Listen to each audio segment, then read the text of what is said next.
This was the biggest shellacking of all.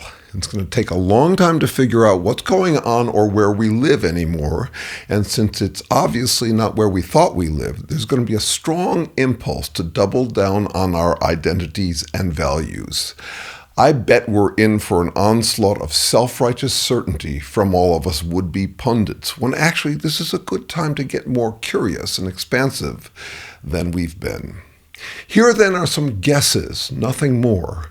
They're ones I've been exploring for a while now, because I've long thought that what we're doing isn't working.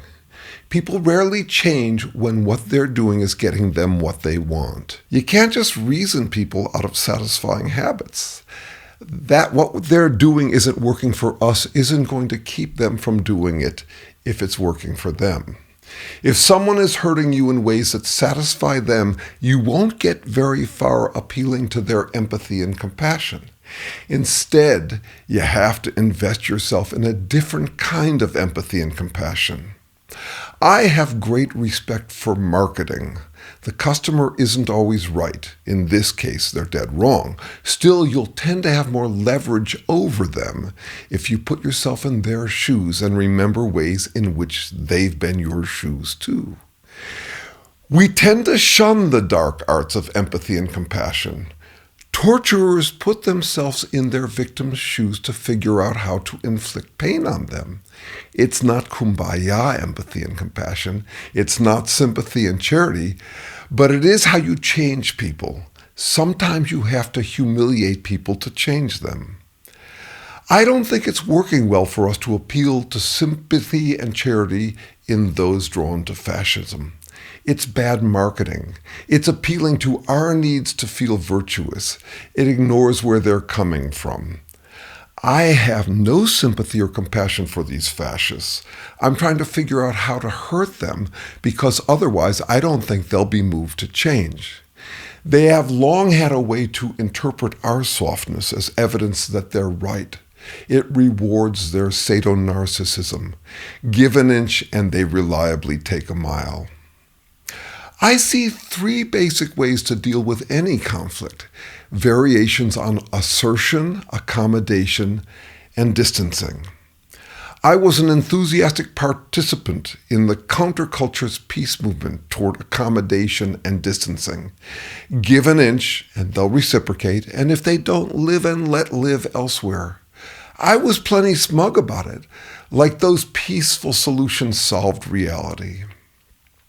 I now think of our peace movement as a fleeting, situation-dependent fad. We lived in a briefly peaceful and abundant time and place. We were momentarily safe enough that we could afford to be soft. We extrapolated stupidly, as though everyone everywhere could do that, like if we all got nice on the count of 3, the world would live as one. We thought that with sympathy and charity, everyone could always turn every win-lose into a win-win. It worked where we lived. We thought you could just roll it out worldwide, like the people in shithole countries should just lighten up as we did in Northern California. We came across as pretentious and misguided. It invited a fascist response and has left us unprepared to resist it. For the past few years, I've been focused on assertion, verbal combat, and psychological warfare as our underdeveloped skills. I've thought of them as necessary bulwarks against the physical violence that is upon us sooner than we ever expected. On this, I've had very little traction with my peaceful anti-fascist allies. In the comments sections in my videos, I have exchanges with Trumpists and liberals. Hundreds of commenters have counseled just be nice or just don't talk to them. Accommodation and space-taking aren't working, but we've been squeamish about tainting ourselves as if fighting would make us no better than they are. The fascists are the first to tell me that. I've gotten thousands of comments from Trumpists accusing me of hypocrisy. It's like if I assert in response to their relentless assertion, I'm the problem. They tell me aggression doesn't work. I keep in mind that the whole object of the fascist game is for nothing to work, which is why I keep exploring. The make or break question for humankind is how to humbly humble humans who will say and do anything to avoid human humility. It's a very hard question to answer. I think it's very late for us to develop verbal combat skills, but maybe not. At least it's useful to learn from our mistakes in case we ever get another opportunity. Satonarcissism is a human thing. We're an anxious species for reasons I explain elsewhere. Humans need reassurance and affirmation the way hummingbirds need nectar every 15 minutes. We get it by comparing ourselves to others. We can either self-elevate or put others down. In a way, satonarcissism is redundant. Status is relative. Narcissism includes putting others down. Still, I think it's useful to get explicit about it and to recognize it in ourselves. Trump mesmerized us all. Those who wanted to self-elevate like him and those, like us, who self-elevated by thinking of him as beneath us. I want to put fascists down. I want to humiliate fascists, though not for my therapeutic self-satisfaction, which would be a distraction grounded in my values, not theirs. I aim to be strategic about it. To motivate fascists to change, you have to demean what elevates them and interpret what gives them strength as a sign of weakness. We call their macho posturing toxic masculinity. That doesn't work. Again, it makes us look like snowflakes. It's bad marketing. It holds them to our standards instead of preying upon their standards.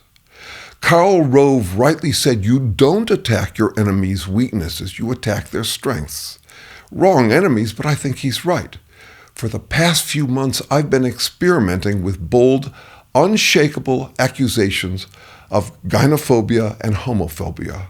Their bravado is fear of women and fear of gays. I've been accusing them of a homoerotic man crush on Trump. A fascist movement is not macho, it's weak. Fascism and fag originally meant a bundle of sticks. Fascism is a weak man's way to hide within the safety of numbers.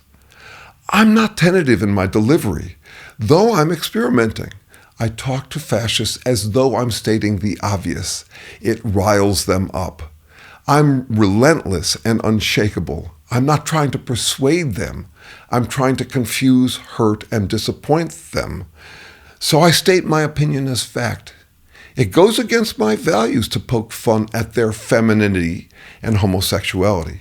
But this is marketing. This is psychological combat. My version of the golden rule is whatever you do unto others is fair game for them to do unto you. They've been psychologizing us and calling us weak for decades. I have no problem acting that out with them. I don't lose my bearings. I respect women and gays lots. They don't, so I pick at that by performing my humiliating assertion, mirroring their style. I'm way too late.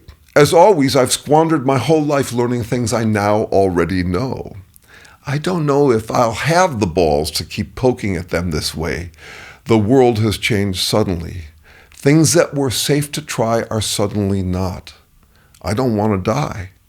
Still, I don't want to shrink either. I'm strategizing for the long game, both into the past and the future. I have a dream. I can imagine a society inoculated against fascism because everyone knows that bravado is gynophobic homoeroticism. I envision a society where people ridicule the fascist urge. You can say I'm a dreamer, but I'm not the only one. I hope someday you'll join me and the world will humiliate people who compensate for their human fragility with sato-narcissistic bravado, getting all faggy and gynophobic, bundling up like a bunch of brittle breadsticks, pretending they live as one. Granted, what I'm doing here is what everyone does in a crisis, claiming that what they've believed would have solved it. Still, that's my guess, and it's a foreign one to most of my allies. So I thought I'd share it in hope that our brainstorming gets a bit more expansive. because what we're doing clearly isn't working. Hey, thanks for wondering with me. Like, subscribe, comment, and one more. Email me for a free trial strategic consulting session. Not bottomless psychotherapy or pep talk coaching, but cut to the chase help navigating next moves on anything, but especially on getting your mind back from some jerk who seems to be jerking you around. Thanks.